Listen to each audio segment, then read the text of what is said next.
Hi everyone, कैसे हो आप सब। होप करती हो आप सब बहुत अच्छे होंगे। मैं भी बहुत अच्छी हूँ। यहाँ पे ना मेरे घर पे मेहमान आ गए थे क्योंकि आज था मेरा बर्थडे। तो सब मेहमान आ चुके थे और सब मुझसे यही बोल रहे थे, मेरे को बधाइयाँ दे रहे थे। पहले तो बधाइयाँ दी, फिर उन्होंने बोला कि तू आज वीडियो क्यों नहीं बना रही है, आज तो तुझे फ़ोन हाथ में नहीं है क्या तो वीडियो वगैरह क्यों नहीं बना रही है। तो फिर मैंने बोला आज मेरा वीडियो बनाने का बिल्कुल भी मन नहीं है। यहाँ पे मम्मी चाची सब ने बोला, दीदी ने बोला वीडियो बना, आज तो स्पेशल डे है तेरा, आज तू वीडियो नहीं बना रही है। तो मैं चलो मैं बनाना स्टार्ट करती हूँ वीडियो। और यहाँ पे फिर जो मैंने सबको परेशान करना शुरू कर दी पहले तो अपनी छोटी वाली भाभी की टांग खिंचाई करी मैंने, फिर आगे मैं लक्ष्मी के पास। लक्ष्मी ने तो मुंह ही छिपा लिया कि चाची जी क्या कर रही हो। फिर छोटी वाली देवरानी जो मुझे बहुत क्यूट लग रही, तो मैंने उसकी यहाँ पे तारीफ़ करी थी, तो वो तब इस तरीके से कर रही थी। और यहाँ पे ये बच्चे ने भैया लड़ लड़ के शोर मचा के इतना ज़्यादा सर में दर्द कर दी। पर क्या करें, बच्चे तो ऐसे ही करते हैं। और मेरे तो भतीजे और भतीजों में तो पिटाई लगा दी एक बार मैंने गुस्से में। वो बहुत ज़्यादा तंग कर रहे थे, इतनी बुरी तरह से लड़ाई झगड़े कर रहे थे ना, पूछो मत। और यहाँ पे फिर मेरा केक आ गया था क्योंकि मैंने डेकोरेशन वगैरह कुछ नहीं की थी। गुरु जी ने मुझे बोला था कि मैं डेकोरेशन का सामान तेरे को ला करके दे देता हूँ, तू कर ले तैयारी। लेकिन मैंने नहीं किया। मुझे नहीं करना, क्योंकि डेकोरेशन के लिए 2-4 जने चाहिए। उस टाइम पे मैं अकेली थी। भाभी भैया, मतलब मेरे भाभी भैया सारे लोग ना बहुत लेट आए थे, कोई भी नहीं था मेरे साथ। तो मैं अकेली क्या क्या करती। तो फिर मैंने उसके बाद कोई डेकोरेशन नहीं की, मगर मैं अब कुछ नहीं करने वाली, सिंपल ही मेरा केक काट दीजिए। तो फिर यहाँ पे केक आ गया था और मेरा महारानी वाला ताज आ गया था। जब मुझे इसे पहन के महारानी वाली फीलिंग आ रही थी, बहुत अच्छा भी लग रहा था मैं।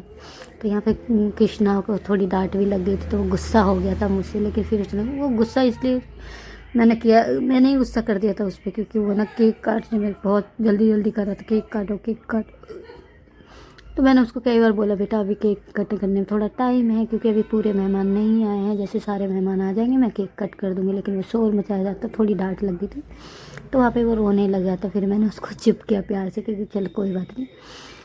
तो फिर यहाँ पे मैं केक वगैरह कट हो गया था, सबको मैंने केक खिलाया, सबने मुझे बधाइयाँ दी, बैलून फोड़े, मतलब बहुत कुछ है किया। और बहुत खुश थे सारे, हैप्पी थे। और मैं भी उनके साथ हैप्पी थी, क्योंकि मेरी दोनों फैमिलियाँ मिल गई थी, मेरी मायके वाली भी और मेरी ससुराल वाली भी। और उनके साथ मिलके बहुत इंजॉय भी किया, बहुत मज़ा भी आया। काफ़ी दिनों के बाद मेरे घर में इस तरीके की रौनक हुई थी और मेरा मन भी कर रहा था। मैंने पहले तो गोविंद जी मुझसे कई दिनों से कह रहे थे तू बर्थडे बना ले मना ले, मैं ही मना करी, नहीं नहीं मनाना नहीं मनाना। फिर उसके बाद मैंने चलो ठीक है मैं कर लेती हूँ। तो मैंने एक दिन पहले ही फिर सबको बोला कि आपको मेरे बर्थडे में आना है। तो यहाँ पे पहले प्रीति दीदी ने मुझे केक खिलाया और मेरे को गिफ्ट दिया। फिर आ गई थी यहाँ पे मेरी चाची और मेरी सबसे छोटी बहन मायरा, उसने मुझे गिफ्ट दिया, केक खिलाया और बधाइयाँ दी कि दीदी आपको जन्मदिन की हार्दिक शुभकामनाएं। भैया बहुत बोलते। फिर मैंने कहा, ये कहने लगी कि दीदी आपको मैं केक खिलाना है। मैंने जैसे मुंह आगे किया, उसने केक तो मेरे मुंह में खिलाया ही नहीं और मेरे गालों पे लगा दिया। तो मुझे हंसी आई, मैंने सोचा कि मुझे खिलाएगी, तो फिर सारे ही हंसने लगे। और यहाँ पे ये है मेरी दो ना क्यूट सी भतीजियाँ भैया। फिर इन्होंने मुझे केक खिलाया और गिफ्ट दिया। इन्होंने अपनी मम्मी के हाथ से, नहीं हम बुआ को हम देंगे गिफ्ट। और इन्होंने मुझे गिफ्ट दिया और मेरी सारी फेवरेट चीज़ें आई थी जो मुझे चाहिए थी। पता नहीं लोगों को कैसे पता लग गया कि दीदी को ये चीज़ें चाहिए, मतलब कैसे मुझे नहीं पता। मैंने भी इनके साथ जिक्र नहीं किया कि मुझे ये चीज़ चाहिए। जो जो मुझे चीज़ें चाहिए थी वो चीज़ें ही मुझे गिफ्ट में मिली है। मैं एकदम से शौक थी देख करके, मतलब यही चीज़ें मुझे चाहिए थी, यही चीज़ें मुझे मिल भी गई।